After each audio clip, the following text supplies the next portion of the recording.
आपस में उनमें मारपीट की घटना हुई और इसमें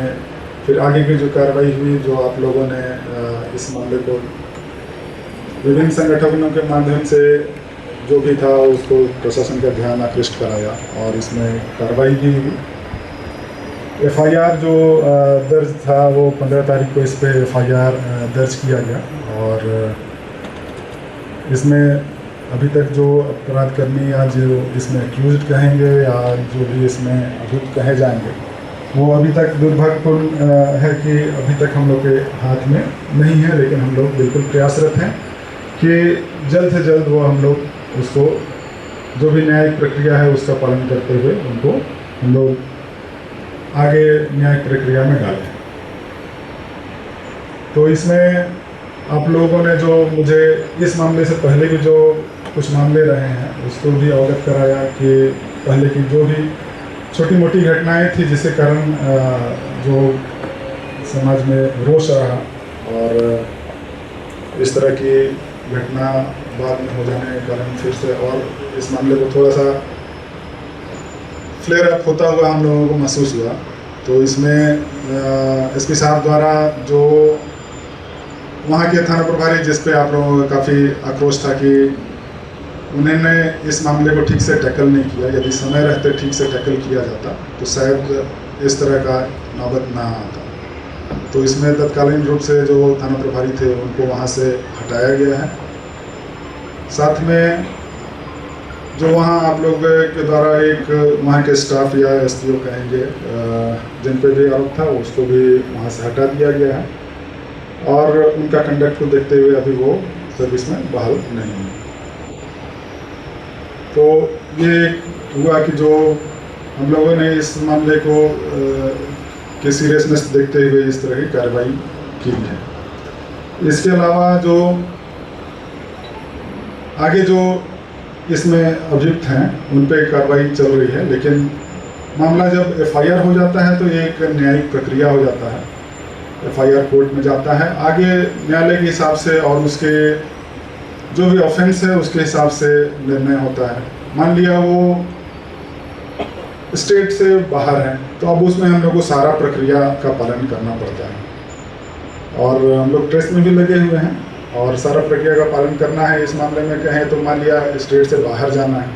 तो उसमें बाकायदे आपको वारंट लेके जाना होगा, उसमें भी संबंधित न्यायालय से हम लोग को वारंट प्राप्त करना होगा और उसमें जा करके जहाँ पर भी वो होंगे वहाँ से उसकी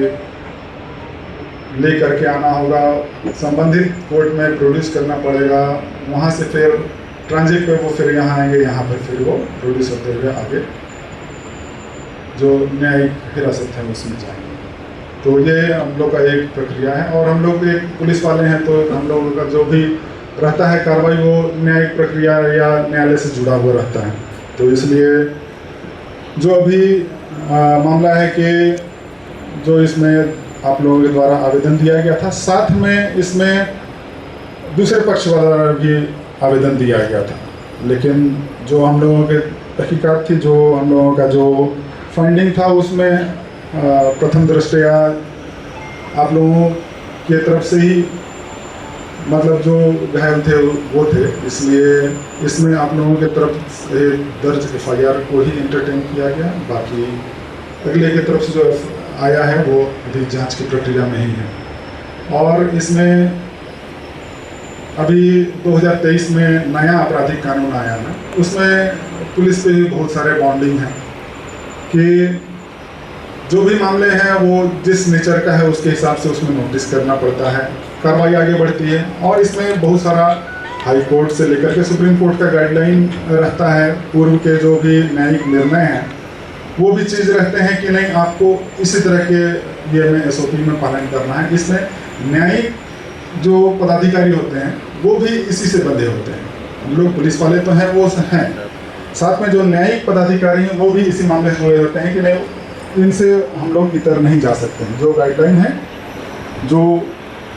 नया कानून कह रहा है या जो हायर कोर्ट का जो निर्णय है उसके अनुसार से ही कार्रवाई होगी। तो हम लोग आश्वस्त करते हैं कि अब जैसा जो भी एक्यूज्ड हैं इस मामले में सभी की गिरफ्तारी हम लोग नियमानुसार जल्द से जल्द कर लेंगे और हम लोग लगे भी हुए हैं। हम लोग बिल्कुल लगे हुए हैं। हम लोगों हो सकता है कि आप लोगों को 1-2 दिन के अंदर ही इस मामले में कार्रवाई बढ़ते हुए नजर आए। इसके अलावा जो अभी फ़िलहाल थाना प्रभारी चेंज किए गए हैं वो बिल्कुल संजीदे ऑफिसर हैं। पूर्व में भी थाना प्रभारी रहे हैं और पूर्व के जो थाना प्रभारी से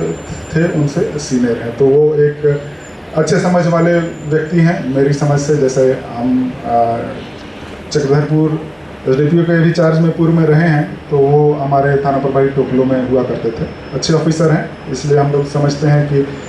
पिछले ऑफिसर से मान ली कुछ गलती हुई है तो वो इस ऑफिसर से हम लोग उम्मीद नहीं करेंगे। और SDPO साहब भी आप लोगों को आश्वस्त किए हैं कि जो कार्रवाई है वो बिल्कुल नियमानुसार होगी और इसमें आप लोगों को रिजल्ट नज़र आएगा। इसके अलावा आप लोगों ने जो इस तरह का ये था कि विभिन्न गांवों में जैसा हम लोगों को सूचना प्राप्त हो रही थी कि बीच बीच में मीटिंग हो रही है और सामाजिक समरसता इससे खराब होती है, क्योंकि जब 1-2 कम्युनिटी के बीच कुछ इस तरह का मामला होता है तो वो बिल्कुल शांत नहीं रहता है। जब तक वो आपस में एक सौहार्दपूर्ण वातावरण नहीं रहेगा तब तक एक दूसरे के मन में दूसरे संप्रदाय के प्रति रोष रहता है।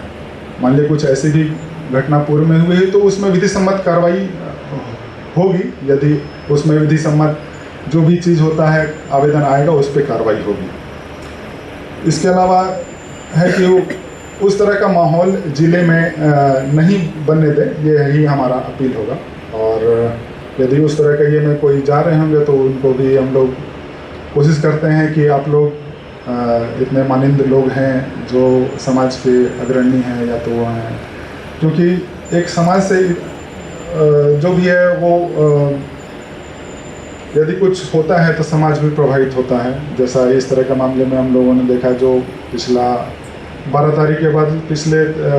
12 तारीख से 4-5 दिन तक ये मझगांव है, कुमारडूंगी है, ये थोड़ा सा ज्वलंत रहा और इस चीज़ का प्रभाव ये सदर एरिया में भी आया जो हम आपके सामने यहाँ उपस्थित हैं। ठीक है, तो ये आप लोग जो भी अभी तक की कार्रवाई हुई है वो हम लोग आपके सामने रख रहे हैं और आशा है कि 1 से 2 दिन में आप लोगों को रिजल्ट भी नज़र आएगा, क्योंकि हम लोग भी लगे हुए हैं। बहुत